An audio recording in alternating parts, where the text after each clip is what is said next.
화려한 드레스를 입은 이주희가 케이크를 자르며 환하게 웃고 있었습니다. 피부가 개원 5주년. 이주희 원장님 축하드립니다.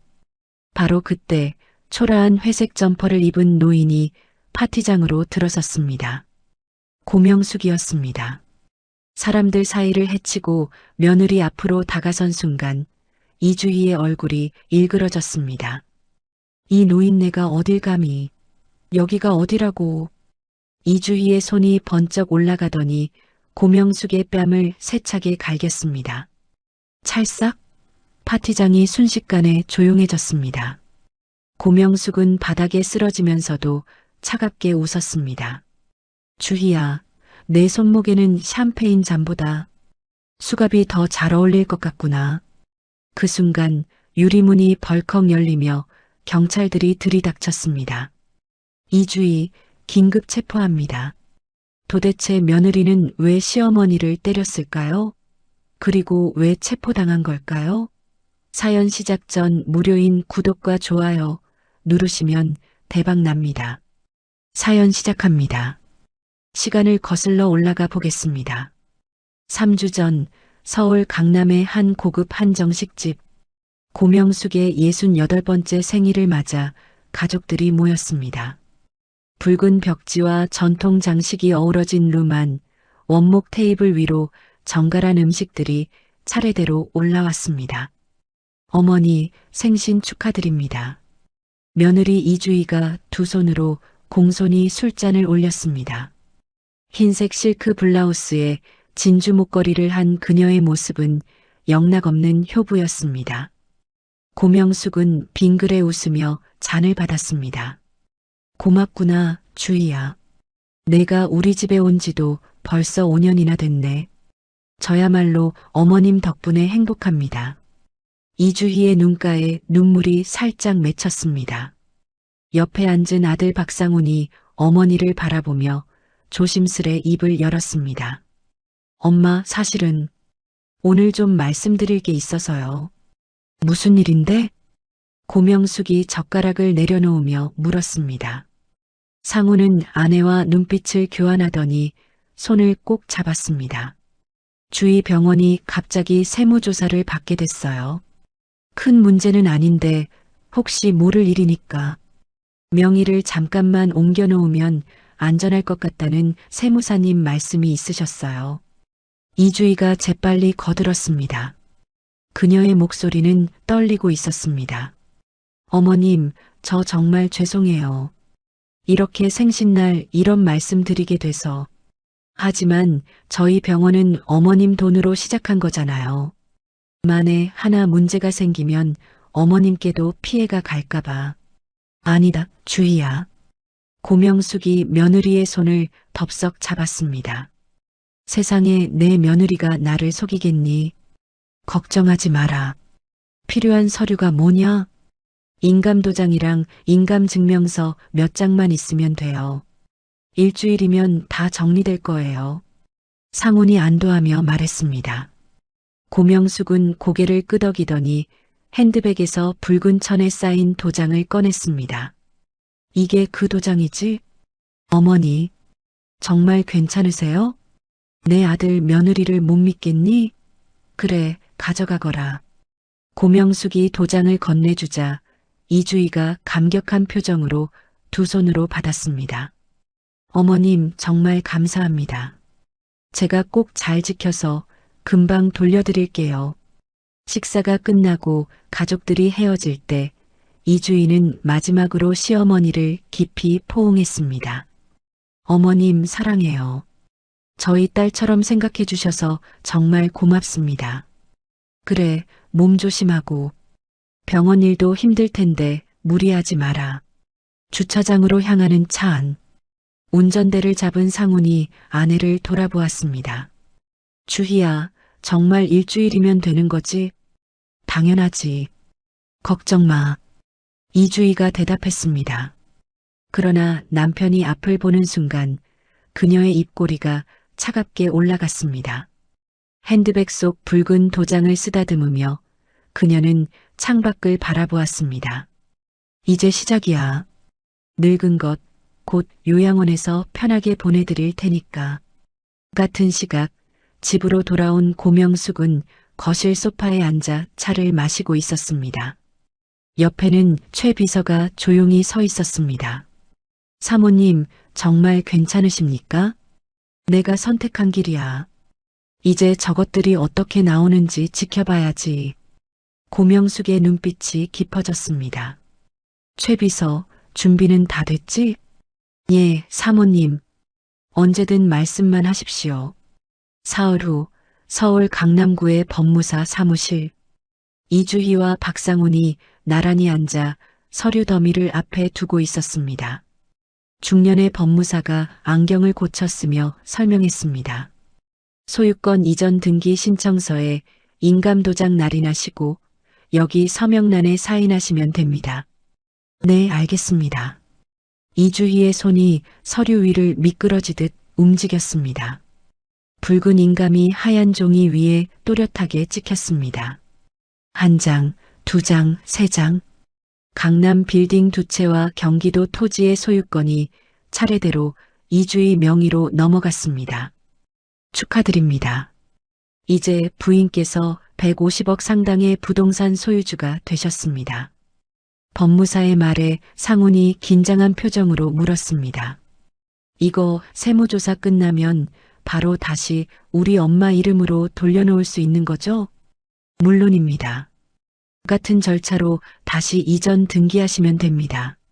사무실을 나서며 상훈이 안도의 한숨을 내쉬었습니다. 휴, 이제 끝났네. 빨리 엄마한테 돌려드려야 돼. 그래, 알았어. 이주희가 무심하게 대답했습니다. 그녀의 손에는 등기권리증이 단단히 쥐어져 있었습니다. 그날 저녁 이주희의 피부가 병원 원장실. 진료를 마친 그녀가 의자에 앉아 등기권리증을 펼쳐보고 있었습니다. 그때 핸드폰이 울렸습니다. 여보세요? 아, 언니. 주희야, 됐어? 그 일? 전화기 너머로 30대 후반 여자의 목소리가 들렸습니다. 이주희의 친언니였습니다. 응, 다 됐어. 오늘 등기 넘겼어. 대박. 150억짜리가 내 이름으로? 시어머니는 모르지? 당연하지. 그 노인네는 세무조사 피하려고 잠깐 명의만 빌려준 줄 알아. 이주희가 낄낄 웃었습니다. 언니, 나 진짜 천재 아니야? 5년 동안 착한 며느리 코스프레한 보람이 있네. 그래도 나중에 다시 돌려달라고 하면 어떡할 건데? 걱정 마. 그때쯤이면 그 할멈은 요양원에 쳐넣을 거야. 치매 진단서 받아놓은 것도 있잖아. 너 진짜 무섭다. 이 바닥에서 살아남으려면 이 정도는 해야지. 언니도 알잖아. 우리 얼마나 가난하게 살았는데. 이주희의 목소리에 냉기가 서렸습니다. 이제 내 차례야. 나도 강남에서 빌딩 주인으로 살 거야. 통화를 끄는 이주희는 등기권리증을 금고에 넣으며 만족스러운 미소를 지었습니다. 일주일 후 비가 억수같이 쏟아지는 밤. 고명숙은 2층 서재에서 책을 읽고 있었습니다. 천둥 소리가 요란하게 울렸습니다. 어머니, 물 좀 갖다 드릴게요. 아래층에서 이주희의 목소리가 들렸습니다. 고명숙은 대답 없이 책장을 넘겼습니다. 잠시 후 복도를 걸어가는 이주희의 발소리가 들렸습니다. 그녀는 1층 거실로 내려가더니 핸드폰을 꺼내 전화를 걸었습니다. 여보세요, 김 원장님? 저 이주희입니다. 네, 그것 말인데요. 고명숙은 살며시 서재 문을 열고 계단 쪽으로 다가갔습니다. 이주희의 목소리가 선명하게 들려왔습니다. 다음 주에 그 노인네 정신과로 모셔갈게요. 치매 진단 좀 강하게 내려주세요. 응급 입원시켜야 하거든요. 고명숙의 손이 난간을 꽉 움켜쥐었습니다. 아니, 가족들이 문제될 거 없어요. 남편도 제 편이고 시어머니는 혼자 사니까 누가 신경 쓰겠어요? 아, 그리고 재산명에 이전된 거 확인했어요. 150억이 다 제 이름으로 넘어왔어요. 이제 그 할멈은 끝이에요. 이주희가 낄낄 웃는 소리가 들렸습니다. 요양원비, 국가 지원으로 싸구려 요양원 보낼 거예요. 그 나이에 무슨 돈이 더 필요해요? 고명숙은 천천히 계단을 내려왔습니다. 빗소리에 묻혀 발소리가 들리지 않았습니다. 이주희는 여전히 통화 중이었습니다. 김 원장님, 이번 일 잘 처리해 주시면 제가 소개비로 500만 원 드릴게요. 네, 믿으세요. 저 의사 면허 가진 사람이에요. 통화를 끝낸 이주희가 핸드폰을 내려놓는 순간 뒤에서 목소리가 들렸습니다. 주희야. 이주희가 깜짝 놀라 뒤를 돌아봤습니다. 거실 입구에 고명숙이 서 있었습니다. 흰 저고리에 회색 치마를 입은 그녀의 얼굴은 창백했습니다. 어머님, 언제부터 거기 계셨어요? 방금 내려왔다. 물소리가 나길래 고명숙이 천천히 다가왔습니다. 이주희는 당황한 기색을 감추려 애썼습니다. 아, 네. 제가 물 갖다 드리려고 했는데 어머님 안색이 안 좋으세요. 괜찮으세요? 나는 괜찮다. 너는 괜찮니? 네. 저요? 전 괜찮은데요? 이주희가 어색하게 웃었습니다. 고명숙은 그녀의 눈을 똑바로 바라보았습니다. 주희야, 혹시 병원에 무슨 문제라도 있니? 요즘 안색이 좋지 않더구나. 아, 아니에요. 그냥 일이 좀 바빠서요. 걱정 마세요, 어머님. 그래, 그럼 됐다. 물은 내가 직접 마실게. 너도 들어가서 쉬어라. 고명숙이 부엌으로 걸어가자 이주희는 가슴을 쓸어내렸습니다. 다행히 통화 내용을 못 들은 것 같았습니다. 그녀는 재빨리 2층으로 올라갔습니다. 부엌에서 물을 마시던 고명숙은 손이 미세하게 떨리고 있었습니다. 창밖으로 번개가 쳤습니다. 그녀는 조용히 핸드폰을 꺼내 최 비서에게 문자를 보냈습니다. 준비하세요. 내일 아침 8시에 사무실로 오겠습니다. 이제 시작할 때가 됐습니다. 비는 밤새도록 쏟아졌습니다. 고명숙은 잠들지 않고 서재에 앉아 창밖을 바라보았습니다. 그녀의 눈빛은 어느 때보다 차가웠습니다.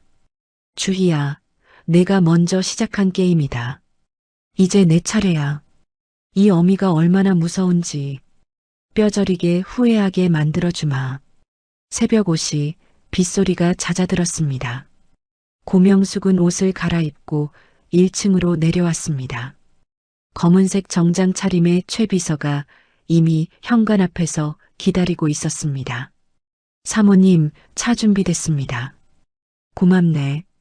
두 사람은 조용히 집을 나섰습니다. 차가 출발하자 최 비서가 조심스럽게 물었습니다. 사모님, 정말 괜찮으십니까? 며느님을 상대로 이런 일을. 최 비서, 고명숙이 차창 밖을 보며 말했습니다. 내가 평생 참고 살았네. 남편 돌아가시고 혼자 이 재산 지키느라 얼마나 고생했는지 아는가?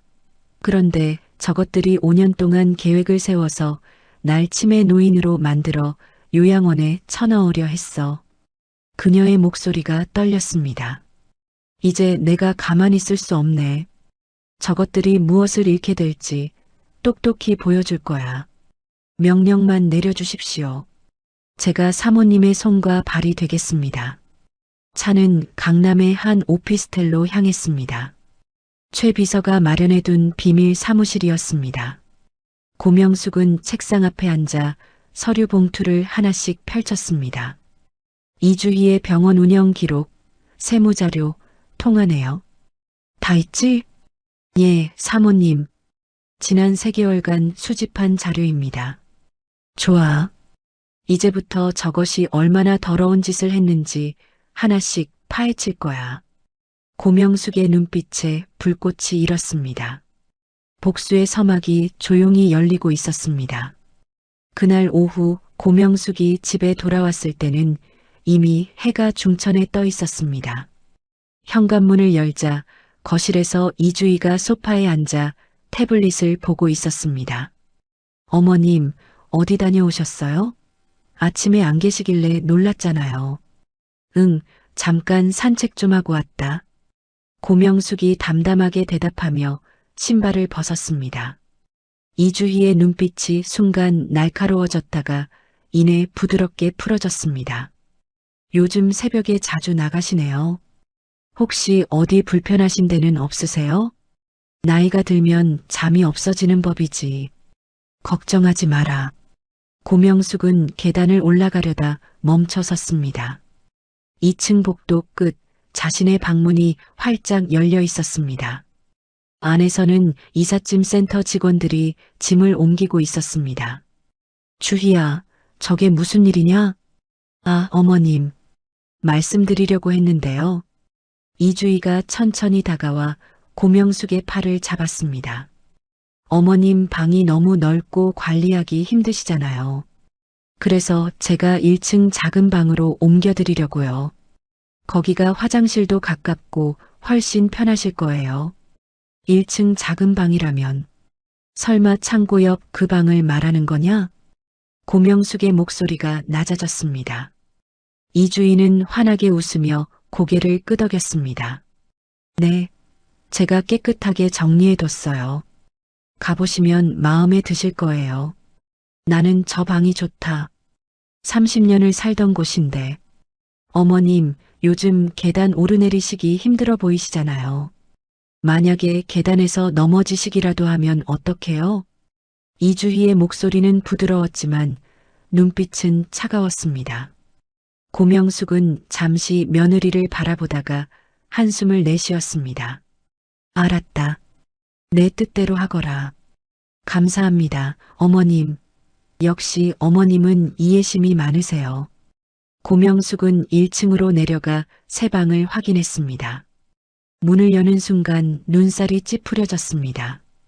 방은 겨우 3평 남짓, 창문도 작아 햇빛이 거의 들지 않았습니다. 오래된 싱글 침대 하나와 낡은 옷장이 전부였습니다. 여기가 내 방이라고? 네, 어머님. 아늑하죠? 이주희가 뒤에서 말했습니다. 고명숙은 아무 말 없이 방 안을 둘러보았습니다. 벽지는 곰팡이가 슬어 있었고 천장에는 얼룩이 져 있었습니다. 짐은 제가 다 정리해 드릴게요. 어머님은 편히 쉬세요. 이주희가 문을 닫고 나가자 고명숙은 침대에 앉았습니다. 오래된 스프링이 삐걱거렸습니다. 그녀는 핸드폰을 꺼내 최 비서에게 사진을 몇 장 찍어 보냈습니다. 증거 1번. 학대의 시작입니다. 저녁 6시 식사 시간. 고명숙이 식탁에 앉자 이주희가 밥과 반찬을 내왔습니다. 그런데 다른 식구들 앞에는 따끈한 찌개와 갈비찜이 놓였는데 고명숙 앞에는 식은 밥 한 공기와 김치 몇 조각만 덩그러니 놓여 있었습니다. 주희야, 이게 뭐냐? 어머님은 소화가 안 좋으시다고 하셔서 간단하게 준비했어요. 나이 드시면 소식하는 게 건강에 좋대요. 이주희가 새침하게 웃으며 말했습니다. 옆에 앉은 상우는 갈비를 뜯으며 고개도 들지 않았습니다. 상우나, 네 엄마, 이게 말이 되는 것 같으냐? 고명숙이 차분하게 물었습니다. 상우는 잠시 망설이다가 아내의 눈치를 살폈습니다. 엄마, 주희가 어머니 건강 생각해서 그러는 거예요. 요즘 어머니 소화제 자주 드시잖아요. 내 어미가 굶어 죽어도 상관없다는 거냐? 그게 아니라 엄마가 좀 참아요. 주희도 힘든데. 상훈의 말에 고명숙의 손이 젓가락을 꽉 쥐었습니다. 이주희는 만족스러운 표정으로 식사를 계속했습니다. 어머님 부족하시면 밥 더 드릴게요. 김치도 맛있죠? 고명숙은 대답 없이 자리에서 일어났습니다. 어디 가세요? 배가 안 고프다. 방에서 쉬겠다. 어머, 그러시면 안 되는데. 약 드셔야죠. 이주희가 급히 부엌에서 작은 한약 봉지를 가져왔습니다. 제가 어머님 건강 위해서 특별히 지은 보약이에요. 매일 드셔야 해요. 고명숙은 봉지를 받아들었습니다. 진한 한약 냄새가 났습니다. 고맙구나. 방에 가져가서 마시마. 아니에요. 지금 여기서 드세요. 약은 바로 드셔야 효과가 있어요. 이주희가 물컵을 내밀며 재촉했습니다. 고명숙은 며느리의 눈을 똑바로 바라보았습니다. 그 눈빛에는 기묘한 집착이 서려 있었습니다. 그래, 알았다. 고명숙은 봉지를 뜯어 물에 타서 단숨에 들이켰습니다. 씁쓸하고 텁텁한 맛이 목구멍을 타고 내려갔습니다. 다 드셨어요? 잘하셨어요. 이주희가 환하게 웃으며 컵을 받아갔습니다. 고명숙은 자신의 방으로 돌아가 문을 잠갔습니다. 침대에 누운 척하다가 조용히 화장실로 가서 손가락을 목구멍에 넣었습니다. 방금 마신 한약이 토해져 나왔습니다. 변기물에는 약물과 함께 흰색 가루가 섞여 있었습니다. 고명숙은 물로 입을 헹구고 핸드폰을 꺼냈습니다. 최비서, 한약 성분 분석 부탁합니다. 내일 아침 샘플 전달하겠습니다. 3일 후 상황은 더욱 악화되었습니다. 고명숙의 방문 손잡이에는 밤마다 자물쇠가 채워졌습니다. 밖에서 잠그는 자물쇠였습니다. 주희야, 이건 또 뭐냐? 어머님이 밤에 몽유병처럼 돌아다니시잖아요. 위험해서요. 나를 가두겠다는 거냐? 갇히는 게 아니라 보호하는 거예요. 어머님, 혹시 밤에 나가셨다가 길 잃으시면 어떡해요? 이주인은 태연하게 말하며 자물쇠를 채웠습니다. 딸깍, 금속 소리가 고명숙의 귓가에 울렸습니다. 그날 밤 고명숙은 작은 창문으로 달빛을 바라보았습니다. 방 안은 어둡고 좁았습니다. 30평 안방에서 3평 방으로, 따뜻한 밥에서 식은 밥으로, 자유에서 감금으로 모든 것이 빠르게 추락하고 있었습니다. 참아야 한다. 이 어미가 지금 참아야. 고명숙은 주먹을 쥐었습니다. 그때 문 앞에서 이주희와 상훈의 대화 소리가 들렸습니다. 여보, 엄마가 너무 불쌍한 것 같아. 차라리 다시 좋은 방으로. 당신 정신 차려. 그 노인네가 우리한테 한 게 뭐가 있어? 재산도 다 우리 이름으로 넘어왔고 이제 조금만 더 참으면 요양원 보낼 수 있다고. 그래도 엄마인데. 엄마, 당신 엄마는 나한테 시집 올 때 단돈 100만 원도 안 줬잖아. 집도 차도 아무것도 없었어. 그런데 왜 우리가 그 노인네 눈치 보고 살아야 해? 이주희의 목소리가 점점 높아졌습니다. 당신이 나 없으면 어떻게 될 것 같아? 회사에서 벌써 2번이나 구조조정 대상 올랐던 거 내가 몰라. 내 병원 덕분에 겨우 버티는 거잖아. 미안해, 여보. 미안하면 됐어. 그냥 내 말만 들어. 이제 곧 끝나니까. 발소리가 멀어졌습니다. 고명숙은 이를 악물었습니다. 침대 밑에서 작은 녹음기를 꺼냈습니다. 빨간 불이 깜빡이고 있었습니다. 모든 대화가 녹음되었습니다. 그래, 주희야. 증거는 계속 쌓이고 있다. 조금만 더. 일주일 후, 낮 12시. 고명숙이 자신의 방에 갇혀 있을 때 현관 초인종이 울렸습니다. 이주희가 문을 열자 50대 남자가 서 있었습니다. 흰 가운을 입은 정신과 의사였습니다. 안녕하세요, 이주희 원장님. 김성호 정신과 전문의입니다. 어서 오세요, 김 원장님. 이주희가 반갑게 맞이했습니다. 두 사람은 거실 소파에 앉았습니다. 어머님 상태가 어떠신가요? 요즘 정말 심해졌어요. 밤에 헛소리 하시고 낮에는 사람을 못 알아보시고. 이주희가 눈물을 글썽이며 말했습니다. 김 원장은 고개를 끄덕이며 서류를 꺼냈습니다. 제가 미리 진단서 초안을 작성해 왔습니다. 중증 알츠하이머 치매, 즉각적인 입원 치료 필요 이렇게 써놓았어요. 완벽해요. 이걸로 바로 입원 절차 밟을 수 있죠? 네, 이 서류만 있으면 보호자 동의로 강제 입원 가능합니다. 김 원장이 펜을 꺼내며 말했습니다. 어머님 한번 뵙고 가는 게 어떨까요? 형식적으로라도. 아, 그러실 필요 없어요. 지금 주무시고 계세요. 다음에 병원에서 뵙죠. 이주희가 재빨리 말을 끊었습니다. 그때 1층 복도에서 작은 소리가 났습니다. 고명숙의 방문이 살짝 열려 있었고 그녀는 문틈으로 두 사람을 지켜보고 있었습니다. 저 의사와 공모했구나. 증거 확보. 고명숙은 조용히 핸드폰을 꺼내 두 사람의 대화를 녹음했습니다. 그럼 다음 주 수요일에 응급 입원 절차 밟죠. 구급차는 제가 준비하고요. 고맙습니다, 김 원장님. 약속했던 소개비 500만 원은 당일에 드릴게요. 하하, 서로 윈윈이죠.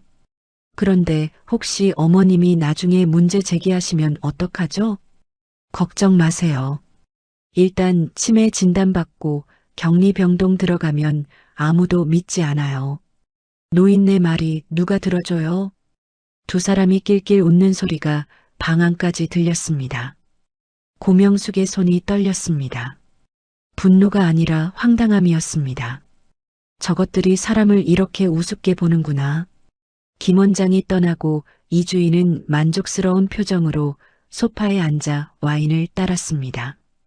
그때 현관문이 열리며 상훈이 퇴근했습니다. 여보, 잘 됐어. 김 원장님이 다녀가셨어. 다음 주 수요일에 엄마 입원시킬 거야. 정말? 드디어. 이제 우리만의 집이 되는 거네. 그럼 그 노인네 없으면 얼마나 편할까. 생각만 해도 속이 시원해. 두 사람은 와인잔을 부딪혔습니다. 딸그랑 맑은 소리가 울렸습니다. 고명숙은 방으로 돌아와 최 비서에게 문자를 보냈습니다. 다음 주 수요일 구급차가 오기 전에 저를 빼내주십시오. 이제 반격할 시간입니다. 수요일 아침 오전 9시 이주인은 집 앞을 서성이며 시계를 확인했습니다. 구급차가 오기로 1시간이었습니다. 상훈도 회사에 반차를 내고 함께 기다렸습니다. 엄마는 방에 계셔. 오늘따라 조용하시더라. 약을 많이 드셨나 봐. 약이라니? 수면제 섞은 보약 말이야. 저항하면 안 되잖아. 이주희가 태연하게 말했습니다. 바로 그때 하얀 구급차가 골목 안으로 들어왔습니다. 구급대원 2명이 들것을 들고 내렸습니다. 보호자분이십니까? 네, 여기에요. 환자는 1층 안쪽 방에 있어요. 이주희가 앞장서서 고명숙의 방으로 향했습니다. 상훈과 구급대원들이 뒤따랐습니다. 문을 열자 방 안은 텅 비어 있었습니다. 엄마가 없네. 뭐라고? 아까 분명히 여기 계셨는데. 이주희가 황급히 방 안을 확인했습니다. 침대는 비어 있었고 옷장도 열려 있었습니다. 옷 몇 벌이 사라진 흔적이 보였습니다. 화장실 확인해봐. 상훈이 소리쳤습니다. 그러나 화장실도 비어 있었습니다. 이주인은 창문 쪽으로 달려갔습니다. 작은 창문이 반쯤 열려 있었습니다. 설마 여기로 나간 거야? 68세 노인이 창문으로 탈출을 해? 말이 돼? 상훈이 믿을 수 없다는 표정으로 말했습니다. 이주인은 급히 핸드폰을 꺼내 시어머니에게 전화를 걸었습니다. 신호는 갔지만 받지 않았습니다. 이런 미친, 어디로 간 거야? 보호자님, 환자분이 안 계시면 저희는 돌아가야 할 것 같은데요. 구급대원이 난처한 표정으로 말했습니다. 이주인은 이를 갈았습니다. 죄송해요. 저희가 다시 찾아서 연락드릴게요. 구급차가 떠나고 집에는 이주희와 상훈만 남았습니다. 이주희는 거실을 미친 듯이 돌아다니며 전화를 걸어댔습니다. 친구들, 친척들 모든 곳에 전화했지만 고명숙을 본 사람은 없었습니다. 여보, 엄마가 정말 사라진 거야? 말도 안 돼. 치매 노인이 혼자 어디를 간다고. 이주희가 소파에 털썩 주저앉았습니다. 그녀의 핸드폰이 울렸습니다. 낯선 번호였습니다. 여보세요? 이주희 원장님 맞으신가요?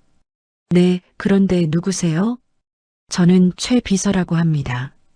고명숙 사모님의 비서입니다. 이주희의 얼굴이 하얗게 변했습니다. 뭐라고요? 비서? 네. 사모님께서 말씀 전하라고 하셨습니다. 이제부터 사냥이 시작된다고요. 전화가 끊어졌습니다.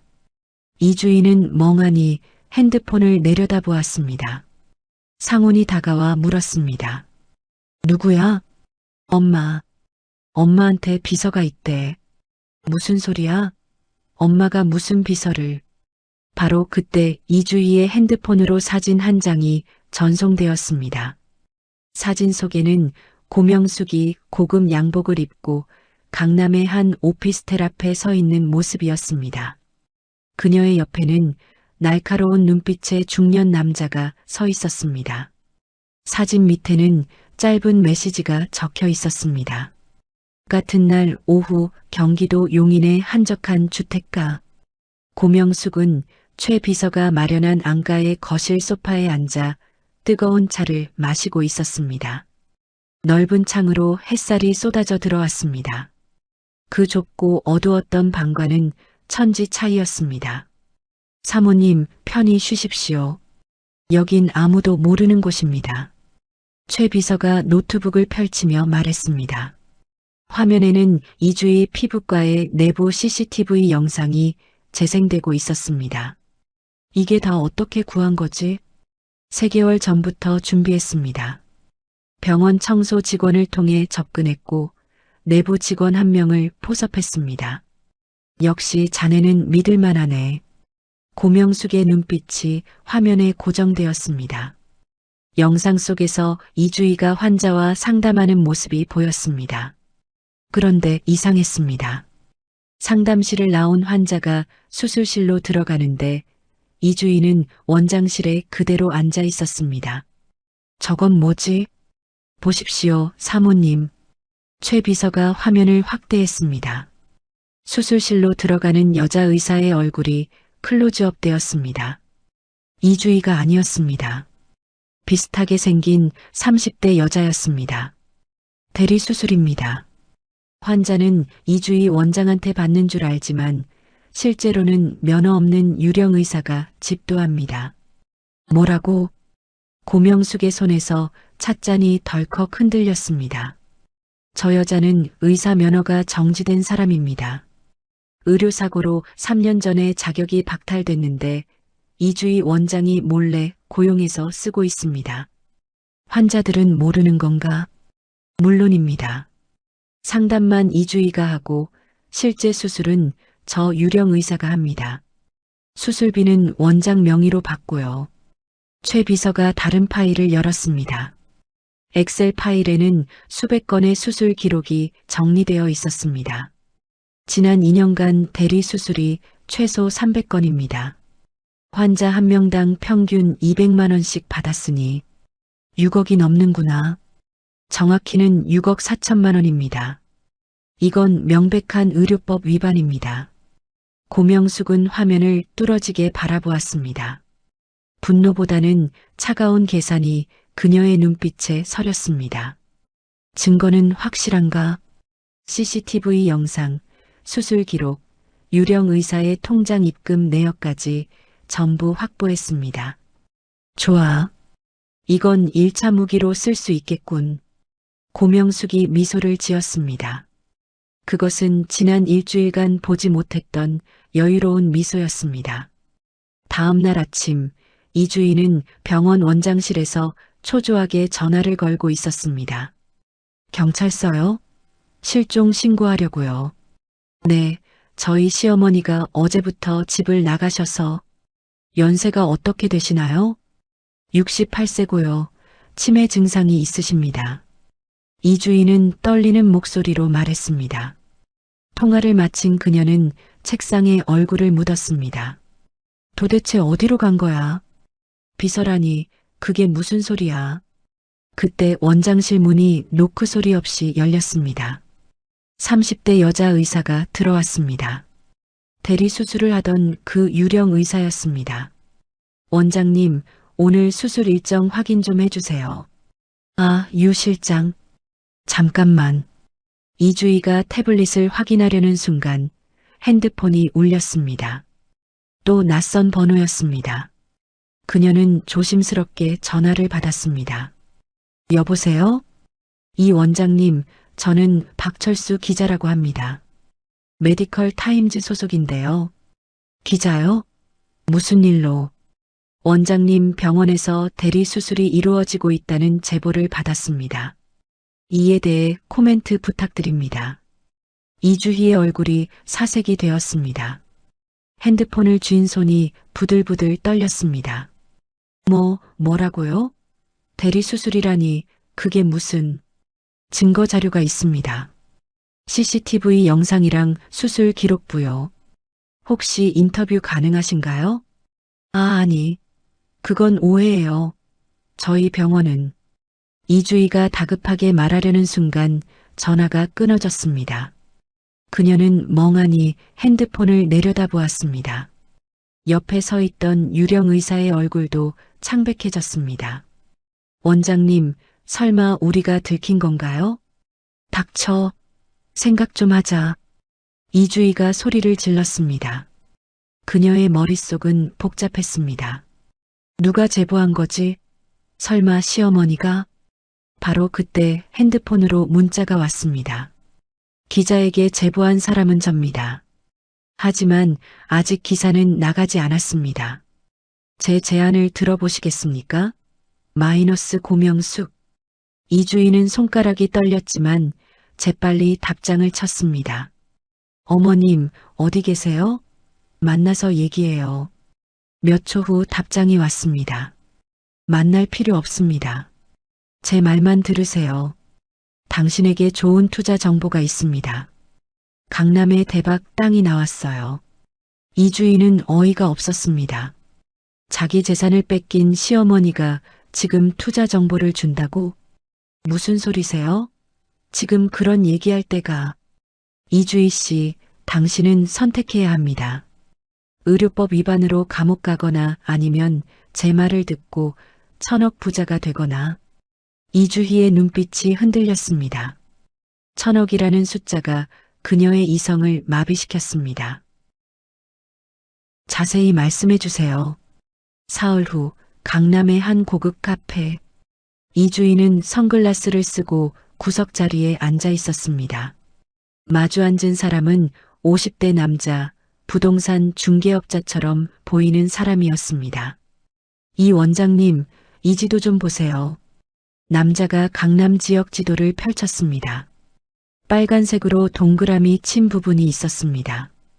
여기가 바로 그 땅입니다. 현재는 나대지인데 3개월 후에 정부에서 대규모 재개발 계획을 발표할 예정입니다. 정말요? 확실한 정보예요? 제 친구가 시청 공무원인데 내부 정보를 흘렸습니다. 아직 외부에는 하나도 안 나간 극비 사항이에요. 남자가 목소리를 낮추며 말했습니다. 이주희의 눈이 반짝였습니다. 그 땅값은 얼마나 해요? 지금은 평당 1000만 원입니다. 하지만 재개발 발표 나면 평당 5천만 원은 훌쩍 넘을 겁니다. 와, 이주희는 계산기를 두드렸습니다. 500평을 사면 50억, 재개발 후에는 250억. 200억 차익이 생기는 겁니다. 그런데 왜 저한테 이런 정보를 주는 거예요? 고명숙 사모님이 소개해 주셨습니다. 사모님께서 원장님이 똑똑한 분이라고 하시더라고요. 시어머니가요? 이주희는 의아했지만 탐욕이 의심을 덮어버렸습니다. 얼마나 필요해요? 전 지금 당장 살 수 있어요. 최소 30억은 있어야 합니다. 500평 매입하려면요. 30억? 이주인은 계산을 했습니다. 시어머니한테 뺏은 재산 중 현금화할 수 있는 게 20억 정도. 나머지 10억은 사채를 쓰면 되겠네요. 원장님, 확실하신 거죠? 이 땅은 정말 금방 나갈 겁니다. 물론이죠. 제가 바보도 아니고 200억 차익을 놓칠 순 없죠. 이주희의 눈빛이 불타올랐습니다. 남자는 만족스러운 미소를 지으며 서류 봉투를 꺼냈습니다. 그럼 계약서 검토해 보시고 일주일 안에 연락 주세요. 일주일? 내일 당장 계약할게요. 그러시면 더 좋죠. 원장님 같은 분이 성공하시는 겁니다. 이주인은 카페를 나서며 핸드폰을 꺼냈습니다. 그녀는 사채업자에게 전화를 걸었습니다. 여보세요? 저 이주희인데요. 10억 대출 가능한가요? 네, 담보는 제 병원이요. 이자? 얼마든 괜찮아요. 3개월만 쓸 거니까요. 통화를 끝낸 그녀는 흥분을 감추지 못했습니다. 길거리를 걸으며 혼잣말을 했습니다. 200억. 200억이면 강남에 빌딩 하나 더 사고 병원도 확장하고 완전 대박이잖아. 그녀는 남편에게 전화를 걸었습니다. 여보, 나 완전 대박 땅 하나 찾았어. 뭐? 땅? 응. 강남 재개발 땅인데 3개월 후면 가격이 5배로 뛴대. 우리 30억 투자하면 200억 벌 수 있어. 미쳤어? 30억을 어디서 구한다고. 걱정 마. 엄마한테 받은 돈이랑 사채 좀 쓰면 돼. 3개월만 있으면 다 갚고도 남아. 전화기 너머로 상훈의 한숨소리가 들렸습니다. 주희야, 너무 위험한 것 아니야? 사채는. 당신은 맨날 그런 식이야. 그러니까 평생 월급쟁이로 사는 거지. 나는 이번 기회 절대 놓치지 않을 거야. 이주희가 전화를 끊어버렸습니다. 같은 시각 용인의 안가. 고명숙은 최 비서와 함께 노트북 화면을 보고 있었습니다. 화면에는 카페에서 찍힌 이주희의 모습이 나왔습니다. 미끼를 완벽하게 물었습니다. 사모님, 저 표정 좀 봐. 눈이 완전히 돌아갔네. 고명숙이 차갑게 웃었습니다. 그 부동산 중개인은 믿을 만한가? 제가 고용한 배우입니다. 20년 경력의 연극 배우죠. 강남 재개발 지도도 우리가 만든 가짜고요. 땅은 실제로 존재하는 땅이긴 한데 이미 소유주가 따로 있습니다. 우리가 만든 가짜 등기부등본으로 계약할 겁니다. 최 비서가 서류 뭉치를 펼쳤습니다. 계약서, 등기부등본, 토지대장, 전부 정교하게 위조했습니다. 이주희가 30억을 입금하면 그 돈은 우리가 만든 페이퍼 컴퍼니로 들어갑니다. 그러면 결국 저 아이는 30억을 날리고 사채 이자에 쫓기고 병원도 담보로 잡히게 됩니다. 고명숙의 입꼬리가 올라갔습니다. 완벽하군. 그런데 혹시 저 아이가 의심하면 어떡하지? 사모님, 탐욕에 눈이 먼 사람은 의심하지 않습니다. 지금 이주희 눈에는 200억이라는 숫자만 보일 겁니다. 일주일 후 강남의 한 공증 사무소. 이주희는 정장을 차려입고 들어왔습니다. 손에는 은행 수표 30억 원어치가 들려 있었습니다. 이 원장님, 어서 오세요. 부동산 중개인이 환하게 웃으며 맞이했습니다. 테이블 위에는 토지 매매 계약서가 놓여 있었습니다. 자, 여기 확인하시고 서명해 주시면 됩니다. 이주인은 계약서를 훑어봤습니다. 강남구 삼성동 500평, 매매가 30억 원. 모든 내용이 완벽해 보였습니다. 등기는 언제 넘어와요? 계약금 입금 후 일주일 이내입니다. 좋아요. 이주희가 펜을 들었습니다. 그녀의 손은 흥분으로 떨리고 있었습니다. 펜촉이 종이 위를 미끄러지며 이름이 적혔습니다. 이제 수표만 주시면. 이주희가 수표를 건네는 순간 그녀는 잠시 멈칫했습니다. 잠깐만요. 이거 정말 확실한 거죠? 재개발 정보 말이에요. 물론입니다. 제 친구가 시청 도시계획과 팀장인데 내부 자료 제가 다 봤어요. 남자가 태블릿을 꺼내 화면을 보여줬습니다. 거기에는 강남구 재개발 계획안이라는 문서가 떠 있었습니다. 물론 이것도 최 비서가 만든 위조 문서였지만 이주희는 몰랐습니다. 와, 정말 대박이네요. 이주희의 마지막 의심도 사라졌습니다. 그녀는 수표를 건넸습니다. 자, 여기요. 감사합니다, 원장님. 축하드립니다. 이제 원장님은 곧 500억대 자산가가 되실 겁니다. 정말 꿈만 같아요. 이주희가 계약서를 받아들고 사무소를 나섰습니다. 그녀는 길거리에서 계약서를 들고 사진을 찍었습니다. 그리고 SNS에 올리려다가 멈췄습니다. 아직은 비밀로 해야지. 3개월 후에 대박 나고 나서 자랑해야겠다. 그녀는 신이 나서 백화점으로 향했습니다.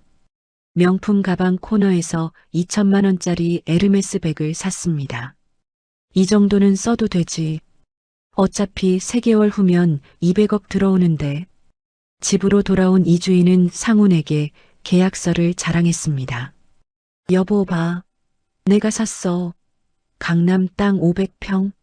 30억을 진짜 다 쓴 거야? 당연하지. 이 땅만 사면 우리 1000억 부자야. 이주희가 환호성을 질렀습니다. 상우는 불안한 표정으로 계약서를 들여다봤지만 아내의 흥분을 꺾을 수 없었습니다. 그날 밤 이주희는 침대에 누워 천장을 바라보며 웃었습니다. 드디어 내가 진짜 부자가 되는구나. 시어머니, 그 노인네가 뭘 하든 상관없어. 이제 나는 200억 부자야. 창밖으로 달빛이 차갑게 빛나고 있었습니다. 그녀는 몰랐습니다. 자신이 방금 파멸의 늪으로 한 발 더 깊숙이 들어갔다는 것을.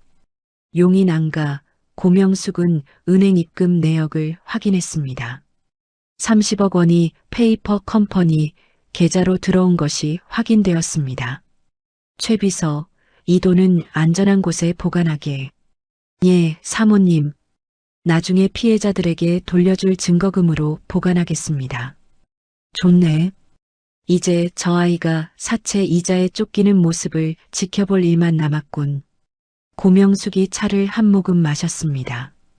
그녀의 눈빛은 깊고 차가웠습니다. 주희야, 내가 놓은 덫에 내가 걸릴 뻔했지. 하지만 이제는 내가 내 덫에 걸렸단다. 이제부터가 진짜 지옥이야. 한 달 후 이주희는 매일 아침 핸드폰으로 땅값 시세를 확인했습니다. 하지만 아무런 변화가 없었습니다. 재개발 발표 소식도 들리지 않았습니다. 이상하네. 분명 이달 말에 발표된다고 했는데. 이주희는 부동산 중개인에게 전화를 걸었습니다. 하지만 전화는 받지 않았습니다. 문자도 답이 없었습니다. 왜 연락이 안 되지?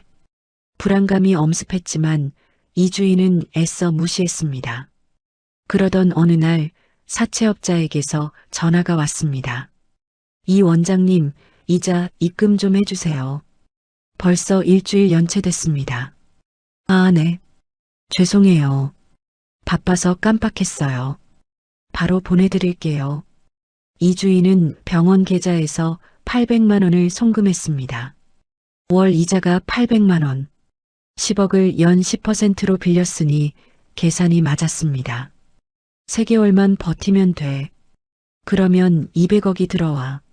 하지만 현실은 그녀의 기대와 달리 흘러갔습니다. 사채 이자는 계속 나갔고 병원 수입은 예전만 못했습니다. 환자 수가 줄어들고 있었습니다. 2개월 후 이주희의 통장 잔고는 바닥을 드러냈습니다. 그녀는 병원 직원들 월급조차 제때 주지 못했습니다. 원장님, 이번 달 월급이 아직... 알았어. 조금만 기다려. 이주희가 짜증 섞인 목소리로 소리쳤습니다. 직원들은 수군거리기 시작했습니다. 요즘 원장님 이상하지 않아? 월급도 밀리고 혹시 병원 망하는 거 아니야? 소문은 환자들에게까지 퍼졌습니다. 예약 취소가 줄을 이었습니다. 이주희는 점점 막다른 골목으로 몰리고 있었습니다. 그러던 어느 날 이주희는 옷장을 정리하다가 거울을 봤습니다. 초췌한 자신의 얼굴이 보였습니다. 다크서클이 짙고 입가에는 잔주름이 패여 있었습니다. 안 돼. 이러고 있을 수 없어. 기분 전환이 필요해.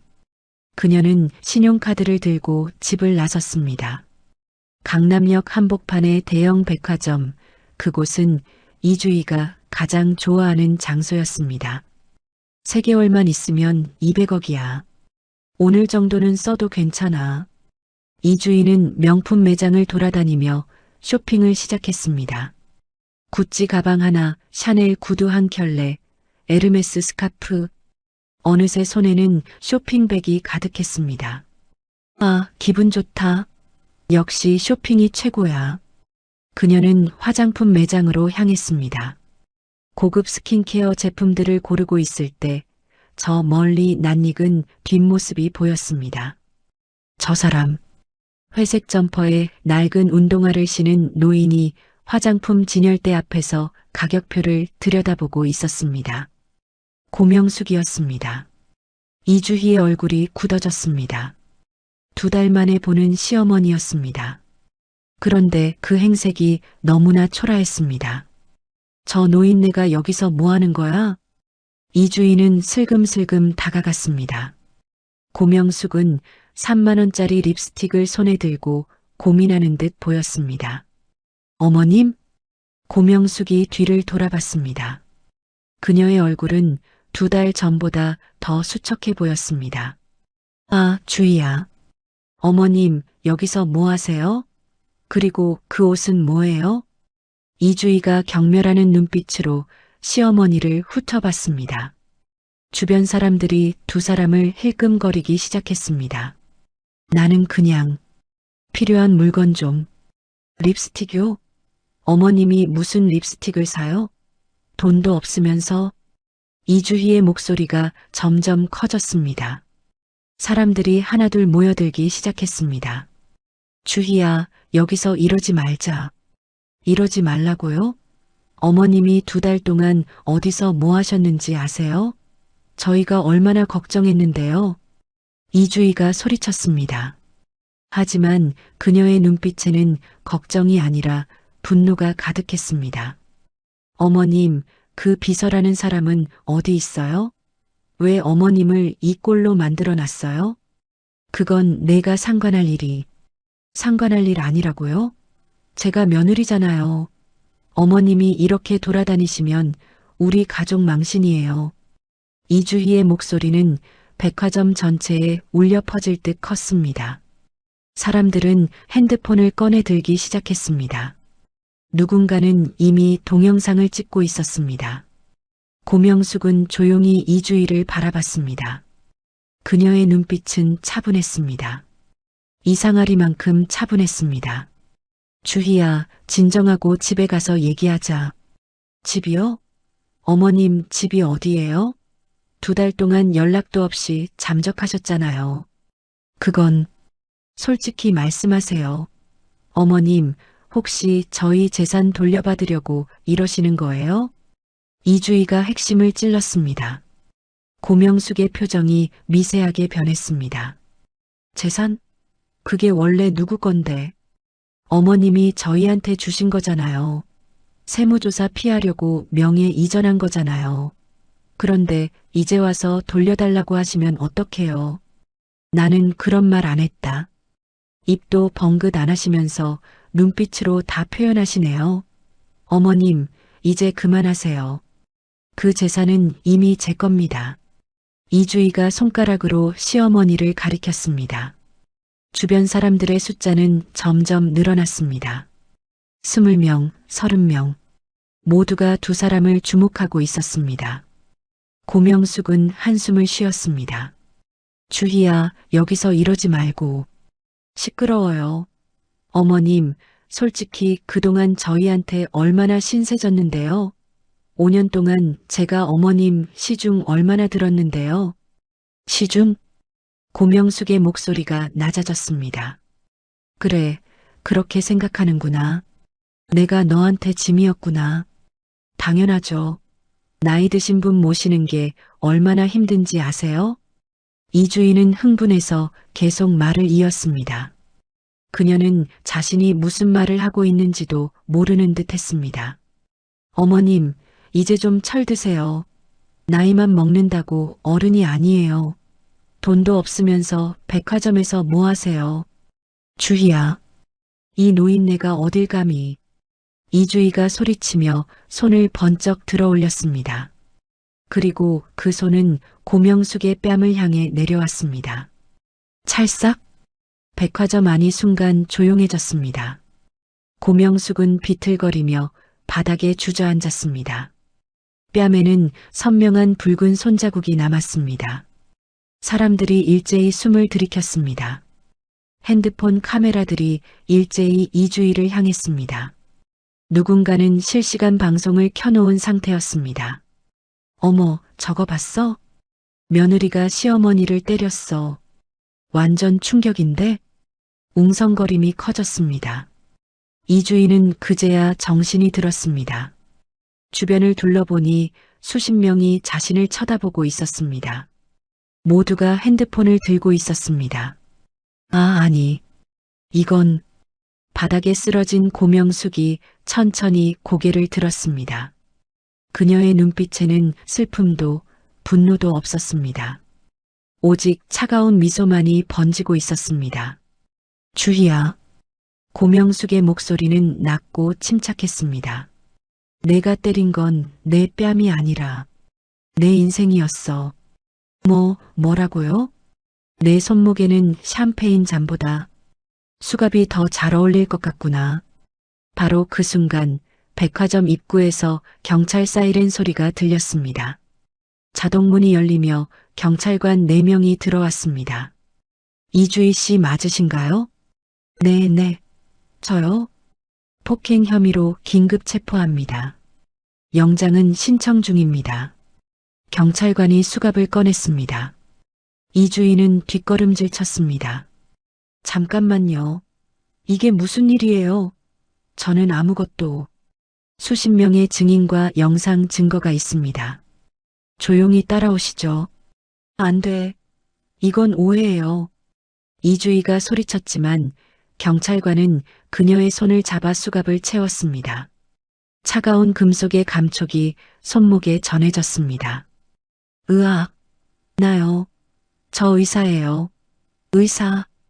이주희가 발버둥 쳤습니다. 하지만 경찰관들은 그녀를 백화점 밖으로 끌고 나갔습니다. 주변 사람들은 핸드폰을 들고 계속 촬영했습니다. 고명숙은 천천히 일어났습니다. 옆에서 최 비서가 나타나 그녀를 부축했습니다. 사모님, 괜찮으십니까? 괜찮네. 계획대로 됐어. 고명숙이 작게 웃었습니다. 최 비서는 그녀에게 따뜻한 코트를 입혀주었습니다. 아까의 초라한 회색 점퍼는 연기용 소품이었습니다. 지금 터뜨리게. 예, 사모님. 최 비서가 핸드폰을 꺼내 누군가에게 전화를 걸었습니다. 지금입니다. 시작하세요. 3분 후 백화점 중앙홀의 대형 전광판이 깜빡이더니 속보가 떴습니다. 속보 강남 유명 피부과 원장 이주희, 대리 수술 및 의료법 위반 혐의로 검찰 수사. 보건복지부 이주희 피부과에 정격 감사 착수. 무면허 의사 고용 정황 포착. 환자 300명 피해 추정. 사람들이 전광판을 쳐다봤습니다. 누군가가 소리쳤습니다. 저 사람 아까 그 며느리 아니야? 맞아. 이주희. 대박. 의사가 불법 진료를 했다고? 방금 뉴스 떴어. 백화점은 순식간에 웅성거림으로 가득 찼습니다. 고명숙은 조용히 미소 지으며 백화점을 나섰습니다. 같은 시각 이주희의 피부과 병원, 보건복지부 조사관 5명과 검찰 수사관 3명이 동시에 병원 문을 열었습니다. 보건복지부입니다. 긴급 감사 시작합니다. 검찰입니다. 의료법 위반 혐의로 압수수색 영장 집행합니다. 병원 직원들은 당황해서 우왕좌왕했습니다. 수사관들은 원장실로 들어가 컴퓨터를 압수했습니다. 환자 기록, 수술 일지, 회계장부, 모든 자료가 봉인되었습니다. 유 실장님은 어디 계십니까? 저는 대리수술을 하던 유령 의사가 떨리는 목소리로 대답했습니다. 당신 의사 면허 정지 상태죠? 의료법 위반입니다. 동행하시죠. 안 돼요. 저는 그냥 시키는 대로 한 것뿐이에요. 진술은 조사실에서 하십시오. 유령 의사도 연행되었습니다. 병원 로비에는 환자들이 몰려들었습니다. 제 수술도 대리 수술이었나요? 돈 돌려주세요. 사기꾼들. 병원은 순식간에 아수라장이 되었습니다. 저녁 뉴스 시간 모든 방송국이 이주희 사건을 보도했습니다. 강남의 유명 피부과 원장 이주희 씨가 대리 수술과 노인 폭행 혐의로 구속되었습니다. 이 씨는 무면허 의사를 고용해 2년간 300건이 넘는 불법 수술을 한 것으로 드러났습니다. 뉴스 화면에는 백화점에서 시어머니를 때리는 이주희의 모습이 나왔습니다. 그리고 수갑을 찬 채 경찰차로 끌려가는 장면도 방송되었습니다. 또한 이 씨는 백화점에서 68세 시어머니를 폭행한 혐의도 받고 있습니다. 현장을 목격한 시민들의 영상이 SNS에서 빠르게 확산되고 있습니다. 집에서 뉴스를 보던 상우는 얼굴이 새하얗게 질렸습니다. 아니, 이게 무슨 일이야? 그의 핸드폰이 울렸습니다. 회사였습니다. 박상훈 부장님, 내일 인사팀으로 출근해 주십시오. 긴급 면담이 있습니다. 무슨 면담인데요? 부인분 사건 때문에 회사 이미지에 문제가 생겼습니다. 자세한 내용은 내일 말씀드리겠습니다. 전화가 끊어졌습니다. 상우는 멍하니 TV 화면을 바라봤습니다. 아내의 초췌한 얼굴이 계속 반복 재생되고 있었습니다. 그의 핸드폰으로 문자가 왔습니다. 발신자는 엄마였습니다. 상훈아, 이제는 내가 선택할 시간이다. 엄마 편에 설 거니, 아내 편에 설 거니. 상훈의 손이 떨렸습니다. 그는 핸드폰을 놓고 고개를 숙였습니다. 엄마, 제가 잘못했어요. 밤 10시 구치소 독방. 이주희는 차가운 콘크리트 바닥에 앉아 있었습니다. 머리는 산발이 되었고 화장은 번져 있었습니다. 이게 꿈이야. 꿈이라고. 그녀는 중얼거렸습니다. 하지만 손목의 수갑 자국은 생생했습니다. 이것은 현실이었습니다. 문 밖에서 간수의 목소리가 들렸습니다. 이주희, 면회 신청 들어왔어요. 누구요? 고명숙이라는 분. 이주희의 얼굴이 일그러졌습니다. 분노와 공포가 뒤섞인 표정이었습니다. 싫어요. 안 만나요. 본인이 거부하면 면회 취소됩니다. 안 만난다고요. 이주희가 소리쳤습니다. 간수의 발소리가 멀어졌습니다. 이주희는 벽에 기대어 눈을 감았습니다. 하지만 눈을 감아도 고명숙의 차가운 미소가 떠올랐습니다. 내가 때린 건 내 뺨이 아니라 내 인생이었어. 그 말이 귓가에 맴돌았습니다. 이주희는 무릎을 끌어안고 울기 시작했습니다. 한편 용이 난가. 고명숙은 따뜻한 차를 마시며 창밖을 바라보고 있었습니다.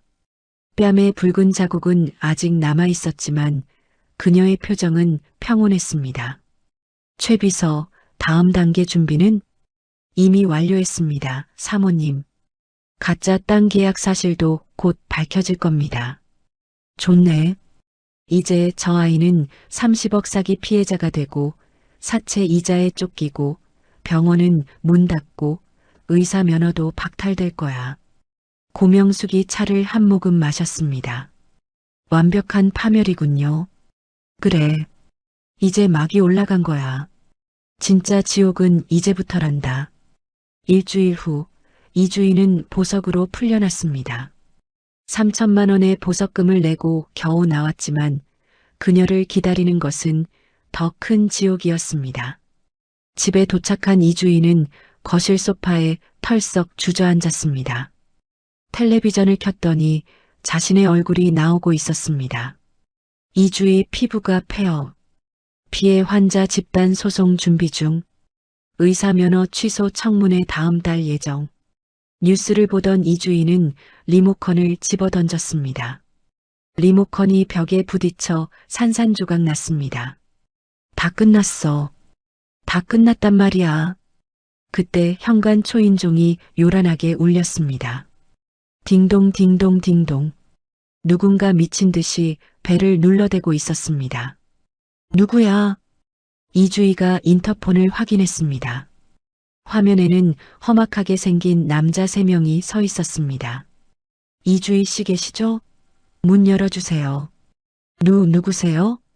대한사채 측입니다. 이자 연체되신 거 아시죠? 이주희의 얼굴이 하얗게 질렸습니다. 사채업자들이었습니다. 지금 돈이 없어요. 다음 달에 드릴게요. 다음 달? 이미 3개월째 연체예요. 원금 10억에 이자가 지금 2,400만 원 밀렸어요. 당장 안 갚으시면 병원 넘겨받을 겁니다. 병원은 이미 문 닫았어요. 뉴스 안 봤어요? 그럼 더 큰일이네요. 담보물이 가치가 없어진 건데요. 그럼 이 집이라도 넘겨야죠. 이주인은 문을 열지 않았습니다. 하지만 사채업자들은 포기하지 않았습니다. 이주희 씨, 문 안 열면 법적 조치 들어갑니다. 오늘 중으로 2,400만 원 입금하세요. 없다니까요. 없으면 만드세요. 귀금속이라도 팔고. 우리도 일하는 사람이에요. 사채업자들의 고함 소리가 집안까지 울려 퍼졌습니다. 이주인은 귀를 막고 바닥에 주저앉았습니다. 1시간 후 사채업자들은 겨우 돌아갔습니다. 하지만 현관문에는 빨간색 스티커가 붙어 있었습니다. 채무 불이행자 거주지 마이너스 강제 집행 예정. 이주인은 스티커를 뜯어내려다가 그냥 포기했습니다. 힘이 하나도 없었습니다. 핸드폰이 울렸습니다. 부동산 중개인. 아니, 그 사기꾼이었습니다. 이주인은 황급히 전화를 받았습니다. 여보세요. 당신 어디 있어요? 재개발은 언제 발표되는 거예요? 이 원장님 죄송합니다만. 전화기 너머 남자의 목소리는 이상하게 차분했습니다. 그 딱 말인데요. 사실은 가짜였습니다. 뭐라고요? 재개발 계획도 없었고 땅 등기부등본도 위조였고요. 원장님이 계약한 그 땅은 실제로는 다른 사람 소유예요. 이주희의 핸드폰이 손에서 미끄러져 떨어졌습니다. 바닥에 부딪힌 핸드폰에서 남자의 목소리가 계속 들렸습니다. 원장님이 입금한 30억은 페이퍼 컴퍼니로 들어갔고요. 이미 계좌는 폐쇄됐습니다. 경찰에 신고하셔도 소용없어요. 저는 그냥 고용된 배우였거든요. 배우라고? 이주희가 미친 듯이 소리쳤습니다. 누가 시킨 거예요? 누가? 그건 저도 몰라요. 의뢰인은 익명이었거든요. 그럼 안녕히 계세요. 전화가 끊어졌습니다. 이주인은 핸드폰을 집어들고 다시 걸었지만 이미 번호는 사용 중지되었습니다. 30억? 네, 30억이. 이주인은 바닥을 기어가며 머리를 쥐어뜯었습니다. 그녀의 머릿속에는 하나의 이름만이 떠올랐습니다. 고명숙. 시어머니. 그때 또 핸드폰이 울렸습니다. 이번에는 상훈의 회사 번호였습니다. 이주희는 떨리는 손으로 전화를 받았습니다. 여보세요? 이주희 씨 보호자분이신가요? 저는 박상훈 부장님 회사 인사팀입니다. 네, 저 아내인데요. 무슨 일이에요? 남편분이 오늘 긴급 조사를 받으셨습니다. 회사 자금 횡령 혐의로요. 횡령? 우리 남편이요? 네. 3년 전부터 회사 계좌에서 총 5억 원을 빼돌린 정황이 포착됐습니다. 지금 검찰에 넘어간 상태입니다. 이주희의 눈앞이 캄캄해졌습니다. 그럴 리가 없어요. 우리 남편은 그런 사람이 아니에요. 증거가 명확합니다. 통장 거래 내역이 다 나왔어요. 그리고 그 돈이 부인 명의 계좌로 들어간 것도 확인됐습니다. 뭐라고요? 아마 공범 혐의로 부인도 조사받으실 겁니다. 검찰에서 곧 연락할 거예요. 전화가 끊어졌습니다. 이주희는 핸드폰을 떨어뜨리고 벽에 기댔습니다. 안 돼. 이건 말도 안 돼. 하지만 현실은 계속되었습니다. 30분 후 집 앞에 검은색 승용차가 도착했습니다. 검찰 수사관 2명이 내렸습니다. 이주희 씨 계신가요? 네. 이주희가 문을 열자 수사관들이 영장을 보여줬습니다. 박상훈 씨와 공모한 횡령 혐의로 조사받으셔야 합니다. 동행해 주시겠습니까? 저는 아무것도 몰라요. 남편이 무슨 짓을 한 건지. 진술은 조사실에서 받겠습니다. 이주희는 또다시 검찰로 끌려갔습니다. 조사실에서 수사관은 통장 거래 내역을 펼쳐 보였습니다. 이 계좌가 부인 명에 맞죠? 네, 맞지만 3년 전부터 매달 박상훈 씨 회사 계좌에서 이 계좌로 500만 원에서 2천만 원씩 입금됐습니다. 총액 5억 3천만 원입니다. 그건 저는 정말 몰랐어요. 몰랐다고요? 부인 통장인데요? 수사관의 눈빛이 차갑게 식었습니다. 박상훈 씨는 이미 자백했습니다. 부인이 병원 자금이 필요하다고 해서 횡령했다고요. 거짓말이에요. 저는 그런 부탁 안 했어요. 증거가 있습니다. 카카오톡 대화 기록 보시겠어요? 수사관이 태블릿을 돌려 보였습니다. 화면에는 이주희와 상훈의 대화가 떠 있었습니다. 이주희 여보, 병원 확장하려면 돈이 더 필요해. 회사에서 좀 빌려올 수 없어? 박상훈, 그건 횡령이야. 이주희 나중에 갚으면 되잖아. 우리 병원 잘 되면 다 갚을 수 있어. 이주희는 얼어붙었습니다. 분명 3년 전에 나눈 대화였습니다. 저건 농담이었어요. 진짜로 하라는 게 아니었어요. 하지만 실제로 돈이 입금됐습니다. 부인은 공범입니다. 조사는 밤 10시까지 이어졌습니다. 이주희는 완전히 지쳐서 집으로 돌아왔습니다. 그런데 집 앞에는 또 다른 사람들이 기다리고 있었습니다. 이주희 원장님이시죠? 누구세요? 저희는 피해자 모임 대표입니다. 대리수술 피해자들이요. 30대 여자가 서류 봉투를 내밀었습니다. 민사소송 제기합니다. 피해자 280명, 청구액 총 42억 원입니다. 42억? 네. 위자료 포함입니다. 법정에서 뵙겠습니다. 여자가 돌아서려는 순간 뒤에 있던 50대 남자가 앞으로 나섰습니다. 우리 딸이 당신 병원에서 수술받고 얼굴에 흉터가 생겼어요. 20대 딸이 평생 흉터 안고 살아야 해요. 죄송합니다.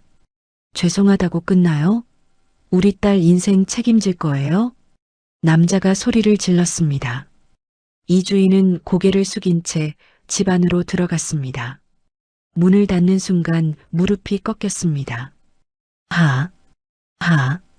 거친 숨소리만이 거실에 울려 퍼졌습니다. 이주희는 기어가다시피 침실로 들어가 옷장을 열었습니다. 구석에 숨겨둔 비상금 봉투를 꺼냈습니다. 5천만 원. 이게 전부야. 그녀는 봉투를 꼭 안고 흐느꼈습니다. 150억에서 5천만 원으로 모든 것이 무너졌습니다. 다음 날 아침 이주인은 결심했습니다. 시어머니를 찾아가기로 했습니다. 용서를 빌기로 했습니다. 제가 잘못했어요. 빌게요. 제발 이만 끝내주세요. 그녀는 최 비서의 전화번호를 수소문에서 찾아냈습니다. 전화를 걸자 최 비서가 받았습니다. 여보세요? 저 이주희예요. 어머님 좀 뵙고 싶은데요. 사모님께서는 면회를 원치 않으십니다. 제발요. 제가 정말 잘못했어요. 무릎 꿇고 빌게요. 이주희의 목소리는 절박했습니다. 최 비서는 잠시 침묵하더니 말했습니다. 그렇게까지 하시겠다면 주소 문자로 보내드리겠습니다. 1시간 후 이주희는 용인의 한 주택 앞에 섰습니다. 깨끗하고 넓은 정원이 있는 2층 집이었습니다. 그녀는 초인종을 눌렀습니다. 문이 열리고 최 비서가 나타났습니다. 들어오십시오. 이주희는 떨리는 발걸음으로 집 안으로 들어갔습니다. 거실에는 고명숙이 소파에 앉아 차를 마시고 있었습니다. 단정한 한복 차림에 은발을 곧게 올린 모습, 2달 전 백화점에서 봤던 초라한 모습과는 천지 차이였습니다. 어머님, 이주희는 무릎을 꿇었습니다. 그리고 바닥에 이마를 찧었습니다. 제가 잘못했어요. 정말 잘못했어요. 용서해 주세요. 고명숙은 차를 한 모금 마시며 천천히 며느리를 내려다봤습니다. 일어나거라. 어머님, 일어나라고 했다. 이주희는 떨리는 다리로 일어났습니다. 고명숙의 눈빛은 차갑고 깊었습니다. 주희야, 내가 왜 여기까지 왔는지 알아? 제발, 이제 그만해 주세요.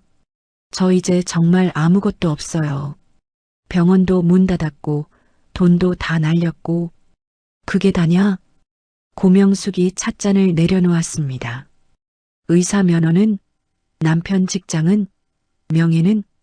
다 잃었어요. 아직 하나 남았구나. 뭐가요? 자유. 고명숙이 일어났습니다. 그녀는 창가로 걸어가 밖을 바라봤습니다. 주희야, 내가 내 뺨을 때릴 때 내 의사 면허도 같이 날아갔단다.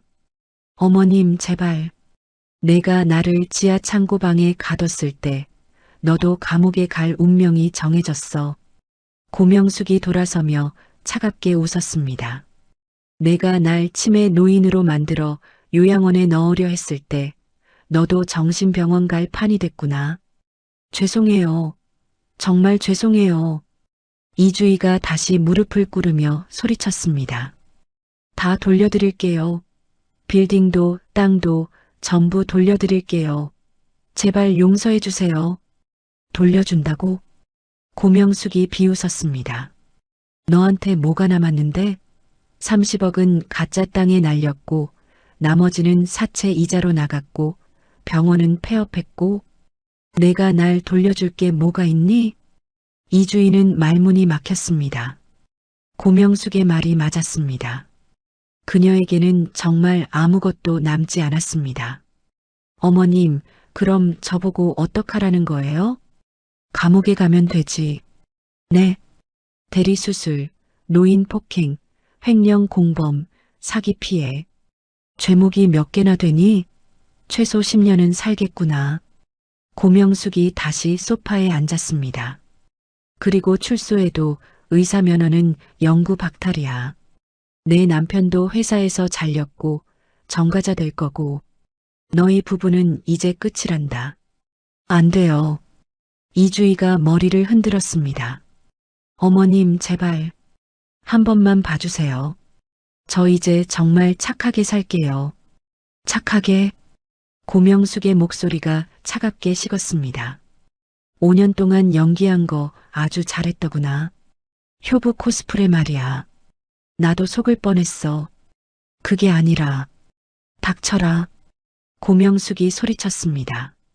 이주희는 움찔했습니다. 너는 처음부터 내 재산만 노렸어. 아들 사랑한 것도 아니고 날 존경한 것도 아니야. 그저 돈, 돈, 돈. 돈만 보였겠지. 죄송합니다. 이제 와서 사과해도 소용없어. 내가 뿌린 씨앗이야. 내가 걷어들여라. 고명숙이 최 비서에게 고개를 끄덕였습니다.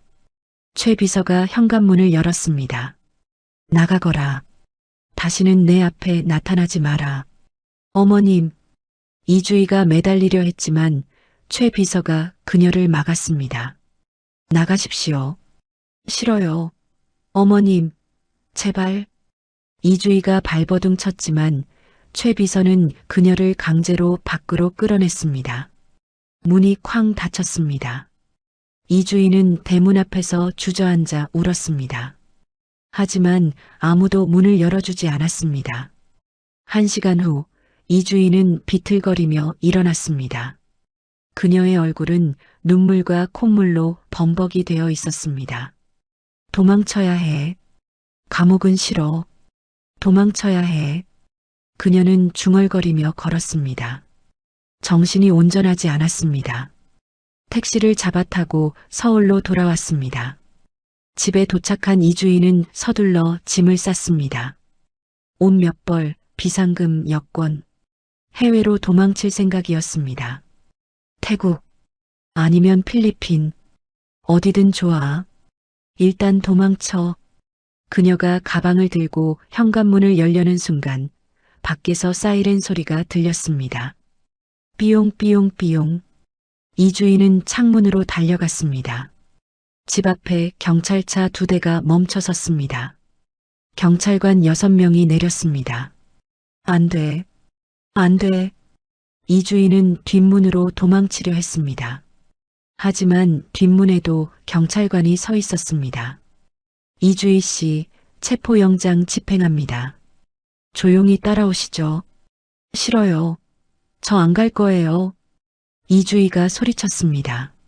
하지만 경찰관들은 그녀의 손을 잡았습니다. 차가운 수갑이 다시 손목에 채워졌습니다. 으악! 이주희의 비명이 집안에 울려 퍼졌습니다. 같은 시각 용인안가. 고명숙은 창가에 서서 석양을 바라보고 있었습니다. 따뜻한 차 한 잔이 손에 들려 있었습니다. 사모님, 이주희가 체포됐습니다. 최 비서가 보고했습니다. 고명숙은 고개를 끄덕였습니다. 수고했네. 이제 끝입니까? 아니, 아직 하나 남았어. 고명숙이 차를 한 모금 마셨습니다. 아들, 상훈이가 남았지. 그녀의 눈빛이 잠시 흔들렸습니다. 하지만 이내 다시 차갑게 굳어졌습니다. 그 아이도 대가를 치러야 해. 어미를 배신한 대가를. 3개월 후 서울중앙지방법원 대법정. 방청석은 기자들과 피해자들로 가득 찼습니다. 모두가 이주희의 선고를 기다리고 있었습니다. 피고인 이주희, 앞으로 나오십시오. 판사의 목소리가 법정에 울려 퍼졌습니다. 이주희는 수감복을 입고 비틀거리며 앞으로 나왔습니다. 3개월 만에 본 그녀의 모습은 처참했습니다. 머리는 산발이 되었고 얼굴은 헬쑥하게 야윈 채 다크서클이 짙게 내려앉아 있었습니다. 주문을 선고하겠습니다. 판사가 판결문을 펼쳤습니다. 법정 안이 숨죽였습니다. 피고인 이주희는 의료법 위반, 사기, 폭행, 업무상 횡령 방조 등의 죄로 징역 10년에 처한다. 또한 의사 면허는 영구 박탈한다. 안 돼요. 이주희가 소리쳤습니다.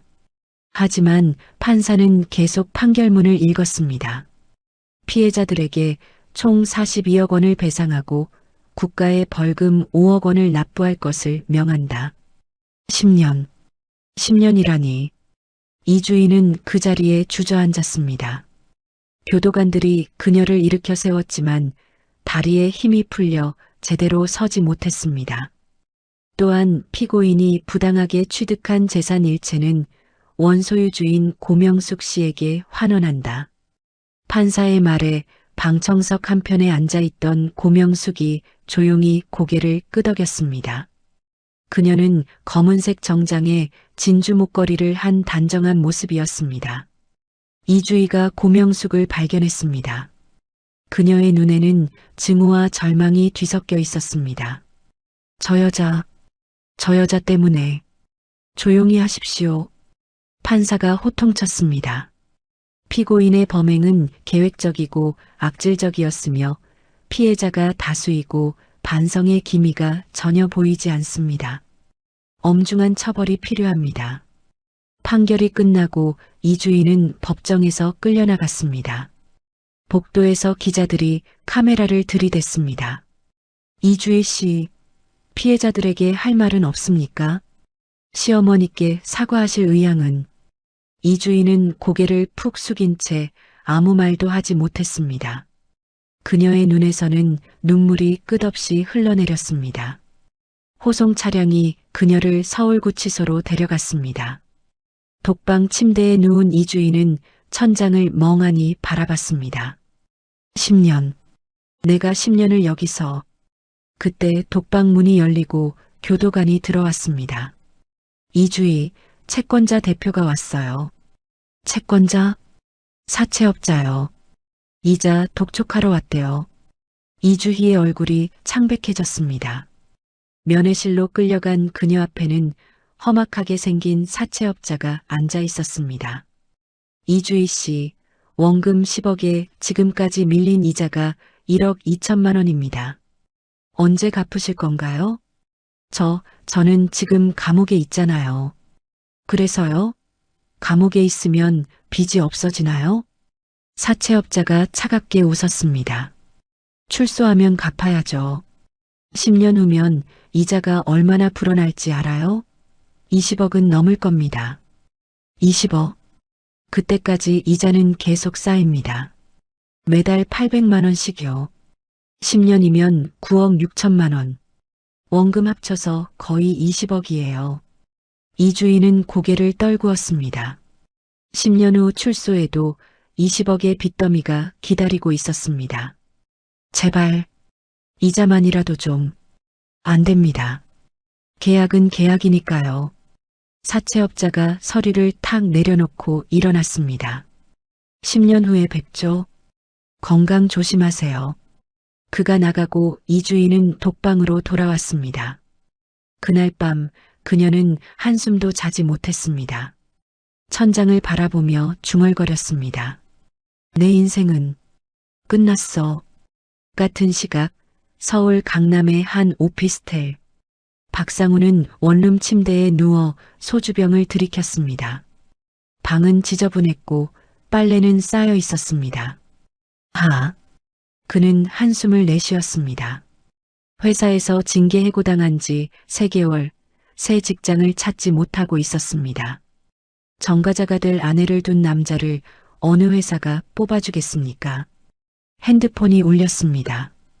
변호사였습니다. 박상훈 씨, 이혼 소송 판결 나왔습니다. 어떻게 됐나요? 이주희 씨의 귀책 사유가 100% 인정됐습니다. 위자료 청구도 기각됐고요. 재산 분할도 없습니다. 그럼 저는 깨끗하게 이혼하셨어요. 축하드립니다. 전화가 끊어졌습니다. 상우는 핸드폰을 내려놓고 쓴웃음을 지었습니다. 축하라니. 뭘 축하해. 그는 지갑을 열었습니다. 남은 돈은 47만 원이었습니다. 한 달 월세 30만 원을 내면 17만 원. 다음 달 월세도 걱정이었습니다. 엄마, 제가 정말 잘못했어요. 상우는 어머니의 전화번호를 바라봤습니다. 하지만 전화를 걸 용기가 나지 않았습니다. 지난 3개월 동안 수십 번 전화했지만 어머니는 한 번도 받지 않았습니다. 이제 정말 끝인가? 그가 소주잔을 들이키려는 순간 문 밖에서 노크 소리가 들렸습니다. 누구세요? 택배입니다. 상우는 어리둥절했습니다. 주문한 택배가 없었으니까요. 문을 열자 택배 기사가 큰 박스를 내밀었습니다. 박상훈 씨 맞으시죠? 여기 서명해 주세요. 서명을 하고 박스를 받았습니다. 발신인은 적혀 있지 않았습니다. 박스를 열자 안에는 봉투 하나와 편지가 들어 있었습니다. 편지를 펼쳤습니다. 어머니의 글씨였습니다. 상훈아, 이 어미가 마지막으로 너에게 편지를 쓴다. 너는 내 아들이었지만 나를 배신했다. 아내 편에 서서 나를 버렸지. 그 대가가 이렇게 쓰라렸느냐? 봉투 안에 1,000만 원을 넣어뒀다. 이게 마지막이다. 이 돈으로 새 출발을 해라. 다시는 탐욕스러운 여자를 만나지 말고 바르게 살아라. 나는 이제 너를 용서할 수 없다. 하지만 굶어 죽게 내버려둘 수도 없구나. 이것이 어미의 마지막 정이다. 다시는 연락하지 마라. 나도 너를 찾지 않겠다. 잘 살아라, 상훈아. 엄마가. 상훈은 편지를 읽으며 눈물을 흘렸습니다. 봉투를 열자 정말 1,000만 원권 수표가 들어 있었습니다. 엄마, 죄송해요. 정말 죄송해요. 그는 바닥에 무릎을 꿇고 편지를 가슴에 안았습니다. 하지만 아무리 울어도 어머니의 목소리는 들리지 않았습니다. 2주 후 서울구치소 면회실. 이주인은 교도관의 부름을 받고 면회실로 향했습니다.